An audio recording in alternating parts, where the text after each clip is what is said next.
Hey guys, Dr. Matt here. So I get a lot of questions about stalls at 6 months and at what point is the set point reset and at what point is the full potential of the weight loss expected, okay? Now, admittedly, it varies between individuals, but for the most part, my goal for most patients is 20 to 30 pounds above your ideal body weight, which should, for the vast majority of patients, get you into the high end of a normal BMI.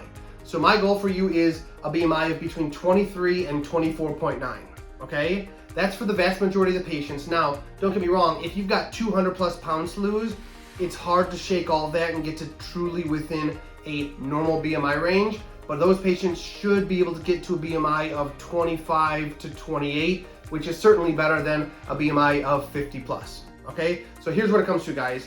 If you're doing what you should, the weight loss should come along quite swimmingly for the first 6 months. The body can't adopt or adapt to the surgery for the first 6 months. So all you do is you blindly follow the rules, low carb, low sugar, and you maximize the body's fat burning potential during the first 6 months.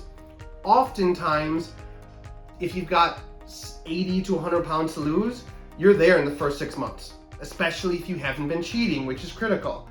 If you've got 100 to 150 pounds to lose, you'll have most of it off in the first 6 months, but then the body starts to get a little tricky and starts fighting further weight loss because it's so used to what you're doing.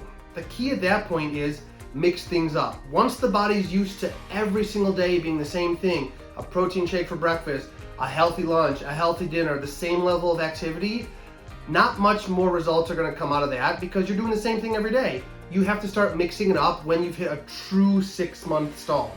And mixing it up basically means anything. It could be changing up the diet, changing up the exercise, doing a little bit of both. But the key here is I don't want you to make 5, 6 changes at once because you're not gonna get 5, 6 times multiple on the weight loss at that point.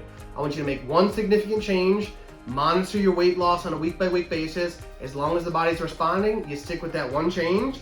As things start to taper off and the body adjusts and you're stuck again, you stop that one change, you do a different change, the body responds once again, some more weight comes off, you follow the trend. Once it stops, another change, and so on and so forth until you ultimately get to that 20 or 30 pounds above your ideal body weight, okay?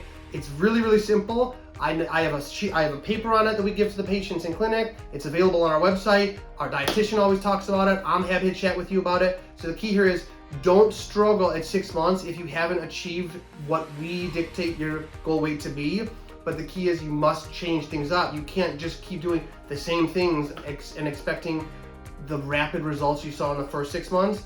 You gotta start changing it up at about the 6 month mark. If that's not working, it's best just to reach out to us and we'll figure out what's going on, come up with a plan and get you the rest of the way there. But ultimately, remember, the set point gets to about 20 or 30 above your ideal body weight, and that's where I reasonably expect you to get to.